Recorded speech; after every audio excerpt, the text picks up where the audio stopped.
শীত না পড়ায় ডেঙ্গির বাড়বাড়ন্ত। শীতকালেও অস্বাভাবিক গরম, 18 ডিগ্রি নিচে নামলেই ডেঙ্গি নাশ। ঠান্ডার অভাবে রাজ্যে ডেঙ্গির প্রকোপ। 48 ঘন্টায় ডেঙ্গি আক্রান্ত 4 জনের মৃত্যু হয়েছে।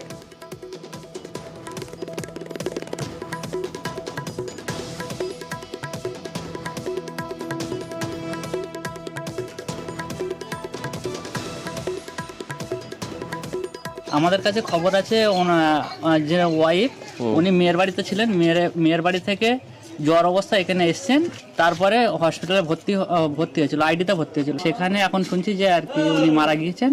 তার জন্য আমরা এখানে দেখতে আসলাম যে কেমন এখন কি আছে, কি আশেপাশে কোনো জায়গায় জল টল জমা আছে কি, এইসব দেখতে এসেছি। এখনো সেই অর্থে শীতকাল পড়েনি। 18 ডিগ্রি সেলসিয়াসের নিচে গেলে মশার বংশবৃদ্ধিটা ব্যাহত হয়। সেই তাপমাত্রাটা, স্টেডি তাপমাত্রা 18 ডিগ্রি সেলসিয়াসের কম, সেটা এখনো কিন্তু আসেনি। শীতকালেতে ডেঙ্গু হতে পারে একমাত্র একটা কারণে, যে ডেঙ্গুর যে ভাইরাসটা, সেই ভাইরাসটা যখন মশাকে ইনফেক্ট করে, সেই ভাইরাসটা সমেত যখন মশা ডিম পাড়ে, ইরিস ইজিপ্টাই মশা ডিম পাড়ে, ওই ডিমের মধ্যেও ভাইরাসটা থাকে। সেই ডিমটা কিন্তু প্রায় 2 বছর পর্যন্ত বেঁচে থাকতে পারে। তারা 2 বছর পর্যন্ত কিন্তু যদি বেঁচে থাকে এবং তার থেকে পূর্ণাঙ্গ মশা হয়, পূর্ণাঙ্গ মশার মধ্যেও কিন্তু এই ভাইরাসটা থেকে যাবে। ঘূর্ণিঝড়ের প্রভাবে রাজ্যে বৃষ্টি। আজ থেকে উপকূলের 4 জেলায় হালকা থেকে মাঝারি বৃষ্টি। 2 মেদিনীপুর এবং 2 চব্বিশ পরগনায় বৃষ্টির সম্ভাবনা রয়েছে। কলকাতাতেও বিক্ষিপ্ত বৃষ্টির সম্ভাবনা। আরো বিস্তারিত জানবো, বিশ্বজিৎ সাহা রয়েছেন আমার সঙ্গে, আমার সহকর্মী বিশ্বজিৎ। একদমই, এই ঘূর্ণিঝড় ফেঞ্জাল আজ দুপুরের মধ্যেই পন্ডিচেরির কাছাকাছি মহাবলীপুরমে ল্যান্ডফল করবে এবং তার যে পরোক্ষ প্রভাব, তার ফলে মেঘলা আকাশ। ইতিমধ্যেই দক্ষিণবঙ্গের বেশিরভাগ জেলা, মূলত উপকূল ও উপকূল সংলগ্ন জেলাগুলিতে মেঘলা আকাশ গতকাল থেকেই আমরা দেখছি। গতকালও বৃষ্টি হয়েছে পূর্ব মেদিনীপুর ও দক্ষিণ চব্বিশ পরগনার কিছু অংশে, এবং আজও দক্ষিণ চব্বিশ পরগনা, উত্তর চব্বিশ পরগনা এবং পশ্চিম ও পূর্ব মেদিনীপুরে বৃষ্টির সম্ভাবনা যেমন রয়েছে, হালকা থেকে মাঝারি বিক্ষিপ্তভাবে বৃষ্টির সম্ভাবনা। এর ফলে কি এই ঘূর্ণিঝড়ের প্রভাবে কি শীতের আমেজে বাধা পড়তে পারে? একদমই, কলকাতায় আজ সকালে অর্থাৎ সর্বনিম্ন যে তাপমাত্রা, তা স্বাভাবিকের তুলনায় 4.9 ডিগ্রি সেলসিয়াস, অর্থাৎ প্রায় 5 ডিগ্রি সেলসিয়াস স্বাভাবিকের ওপরে উঠে গেছে কলকাতার তাপমাত্রা।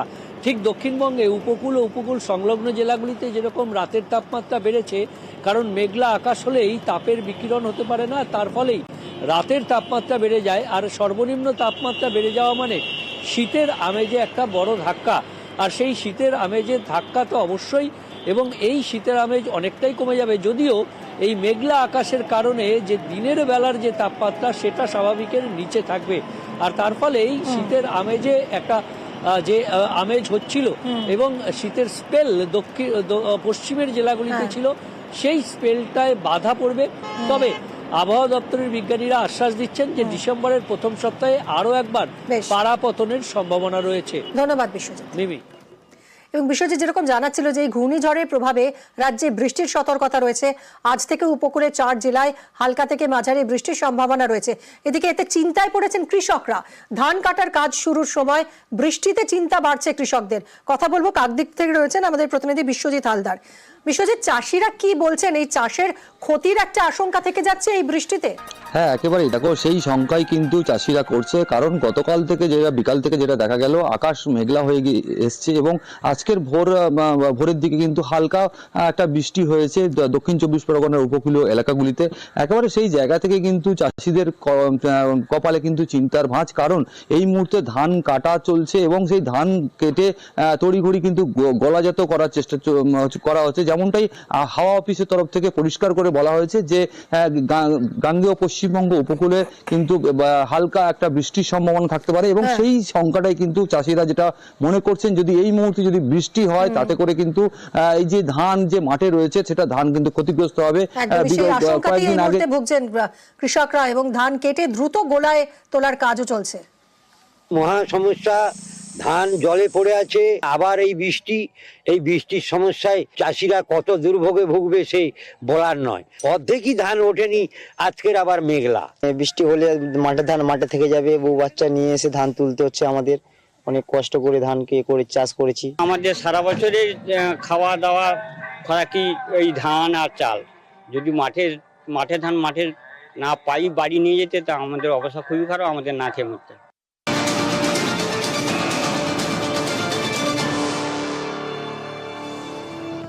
নেশামুক্তি কেন্দ্রে রোগীর মৃত্যু ঘিরে উত্তেজনা, ভাঙচুর। বারুইপুরে নেশামুক্তি কেন্দ্রে চলল ভাঙচুর। অর্পণ আমাদের প্রতিনিধির সঙ্গে কথা বলবো। অর্পণ, যে কি ঘটেছে?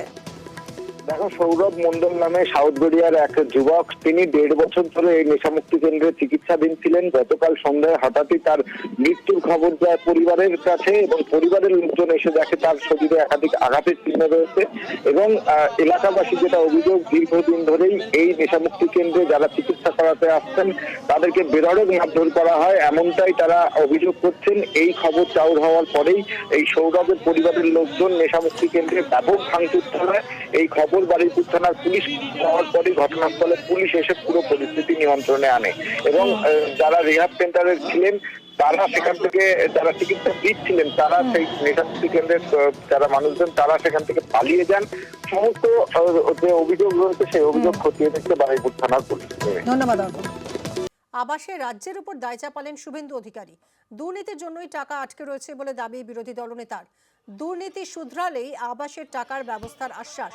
পাল্টা শুভেন্দুকে নিশানা পঞ্চায়েত মন্ত্রীর। আবাসে রাজ্যের উপরে দায় চাপিয়েছেন শুভেন্দু অধিকারী। দুর্নীতির জন্যই আবাসের টাকা আটকে রয়েছে বলে দাবি করেছেন তিনি। দুর্নীতি যদি শুধরে যায় তাহলে আবাসের টাকার ব্যবস্থা করা হবে বলে আশ্বাস তার। পাল্টা শুভেন্দুকে নিশানা পঞ্চায়েত মন্ত্রীর।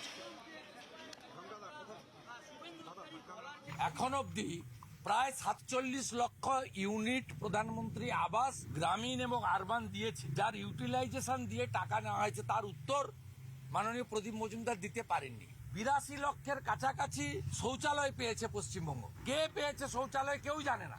আজকে বিধানসভাতে তথ্য দিয়ে ডাটা দিয়ে আমি প্রমাণ করে দিয়েছি দুর্নীতিগ্রস্ত রাজ্য সরকার সাধারণ মানুষের অধিকার কেড়ে নিচ্ছে শুধুমাত্র রাজনৈতিক কারণে। বাংলা বঞ্চিত নয়, বাংলার জনগণকে তৃণমূল কংগ্রেস বঞ্চিত করছে। আমরা তো চাই সমাধান, এবং সমাধান যুক্তিপূর্ণ হবে। দয়ার ভিক্ষা করতে যায়নি যে অন্যায় হয়েছে মাফ করে দাও। আমাদের কাছে তথ্য আছে, যা প্রমাণ আছে, যেমন আজকে আমি এইখানে বিধানসভায় মাননীয় সদস্যদের সামনে আমি পেশ করলাম। ঠিক এইভাবেই ভারত সরকারকে সব কিছু তথ্য দেওয়া হয়েছে। এখানে সমস্যাটা কোথায়? 21-এর স্বপ্নভঙ্গ, পেটে লাথি মারো পশ্চিমবঙ্গের দরিদ্র মানুষদের। এক দুটো নয়, প্রায় 60টি হাতির দল ঢুকে পড়ে ঝাড়গ্রামের কেশিয়ারির নেপুর জঙ্গলে। দীর্ঘক্ষণ চেষ্টার পর বন দফতরের কর্মীরা হাতির দলটিকে সাহেবেতা থেকে সাকরাইলের জঙ্গলের দিকে পাঠানোর ব্যবস্থা করে।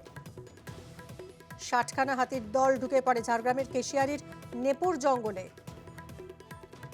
সাকরাইলের জঙ্গলে হাতির দল পাঠানোর উদ্যোগ বনকর্মীদের। কথা বলবো রাজু আমাদের প্রতিনিধির সঙ্গে। রাজু, অবশেষে এই 60টি হাতির দলকে অন্যত্র সরানো সম্ভব হয়েছে? বন দপ্তর ঘটনাস্থলে খবর পেয়েই সেখানে গিয়ে পৌঁছায় এবং সেখান থেকে হাতিটিকে সরায়, কিন্তু রাতেই আবার হাতি সেই এলাকায় ফিরে আসে এবং গ্রামেরই আশেপাশে এই দুটি হাতি রয়েছে এবং বর্তমানে সেই হাতিগুলোর উপর বিশেষ নজরদারি রাখা হয়েছে বন দপ্তরের তরফ থেকে।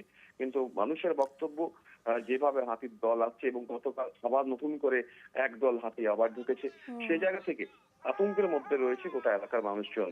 এর মধ্যে বন দপ্তর সেই হাতিগুলোর উপর বিশেষ নজরদারি রাখছেন এবং গ্রামেও মানুষ সেই হাতির জন্য নিজেরাই সতর্ক থাকছেন এবং নজরদারিও তারাও করছেন। ধন্যবাদ রাজু।